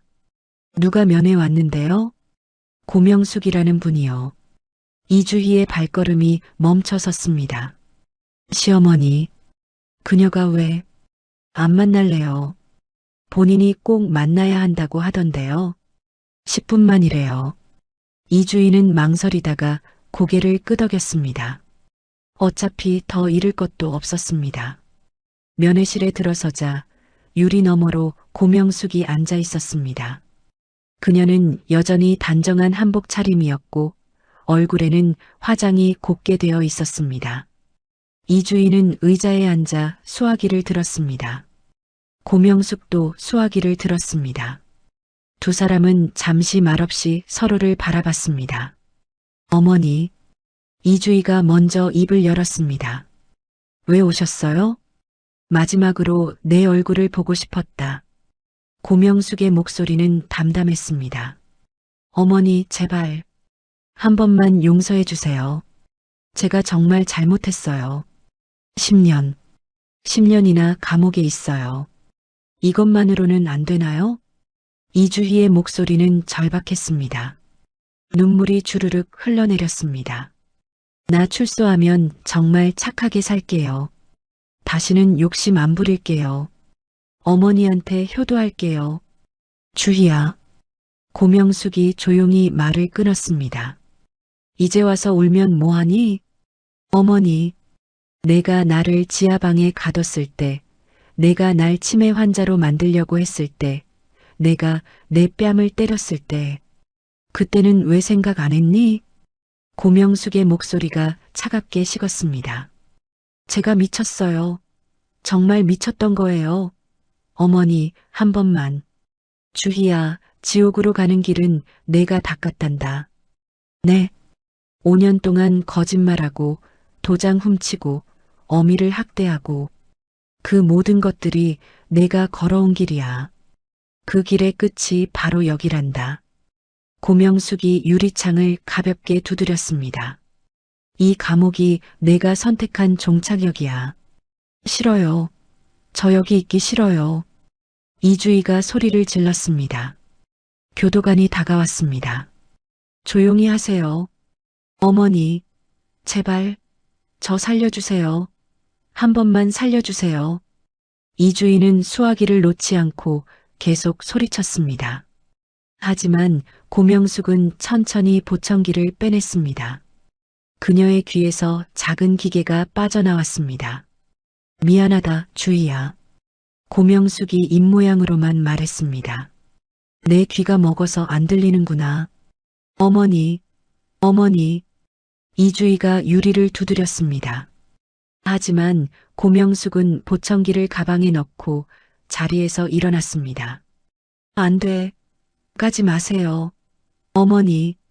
고명숙은 뒤돌아보지 않고 면회실을 나갔습니다. 이주인은 유리창에 얼굴을 받고 울부짖었습니다. 으악! 교도관들이 그녀를 끌어냈습니다. 복도에 이주희의 절규가 울려 퍼졌습니다. 한 달 후 서울 강남. 고명숙은 자신의 빌딩 앞에 서 있었습니다. 150억 상당의 재산, 그것은 모두 다시 그녀의 이름으로 돌아왔습니다. 사모님, 이제 어떻게 하시겠습니까? 최 비서가 물었습니다. 고명숙은 빌딩을 올려다보며 미소 지었습니다. 팔아라. 네. 이 빌딩들 전부 팔아서 재단을 만들 거야. 고명숙이 돌아서며 말했습니다. 노인인권재단. 나처럼 자식들에게 학대받는 노인들을 돕는 재단 말이야. 훌륭한 결정이십니다, 사모님. 돈은 이제 필요 없어. 복수도 끝났고, 이제 남은 시간은 의미 있게 써야지. 3개월 후 고명숙 노인인권재단 설립 기념식이 열렸습니다. 기자들과 사회복지 관계자들이 모였습니다. 본 재단은 노인 학대 피해자를 위한 법률 지원, 상담, 보호시설 운영을 목표로 합니다. 고명숙이 단상에서 연설했습니다. 제 개인적인 경험을 바탕으로 더 이상 노인들이 가족에게 버림받지 않는 사회를 만들고 싶습니다. 박수가 터져 나왔습니다. 기자들이 사진을 찍었습니다. 기념식이 끝나고 고명숙은 최 비서와 함께 차에 올랐습니다. 사모님, 이제 어디로 가시겠습니까? 공항. 네. 자네와 함께 여행을 가려고. 고명숙이 미소 지었습니다. 30년 동안 날 섬겨준 자네. 이제 나랑 편하게 세계 여행이나 다니세. 사모님. 최 비서의 눈가가 촉촉해졌습니다. 감사합니다. 인천공항 출국장. 고명숙과 최 비서는 비즈니스 라운지에 앉아 커피를 마셨습니다. 어디로 가십니까? 뉴질랜드. 따뜻하고 평화로운 곳으로. 좋은 선택이십니다. 탑승 시간이 되어 두 사람은 비행기에 올랐습니다. 1등석 좌석에 앉은 고명숙은 창밖을 바라봤습니다. 비행기가 이륙했습니다. 서울의 불빛들이 점점 작아졌습니다. 고명숙은 창밖의 구름을 바라보며 조용히 미소 지었습니다. 최 비서. 네, 사모님. 날씨가 참 좋구나. 그러게 말입니다. 고명숙이 눈을 감으며 말했습니다. 복수하기 딱 좋은 날이었어. 비행기는 구름 위를 날아갔습니다. 아래로 펼쳐진 하늘은 새하얗게 빛나고 있었습니다. 고명숙의 복수는 완벽했습니다. 며느리는 감옥에 갇혔고 아들은 모든 것을 잃었으며 재산은 모두 돌아왔습니다. 하지만 무엇보다 중요한 것은 고명숙이 자신의 존엄을 되찾았다는 것입니다. 그녀는 더 이상 누구에게도 무시당하지 않을 것입니다. 더 이상 누구에게도 학대받지 않을 것입니다. 그녀는 자유로웠습니다. 비행기가 구름을 뚫고 날아올랐습니다. 햇빛이 창문으로 쏟아져 들어왔습니다. 고명숙은 평화로운 얼굴로 잠들었습니다. 그녀의 입가에는 미소가 걸려 있었습니다. 복수의 여정이 끝났습니다. 새로운 인생이 시작되었습니다. 사연 속 내용 어떻게 생각하시나요? 댓글로 의견을 남겨주세요. 그리고 재미있으셨다면 무료인 구독과 좋아요 꼭 부탁드려요. 다음에도 재미있는 사연으로 찾아뵙겠습니다.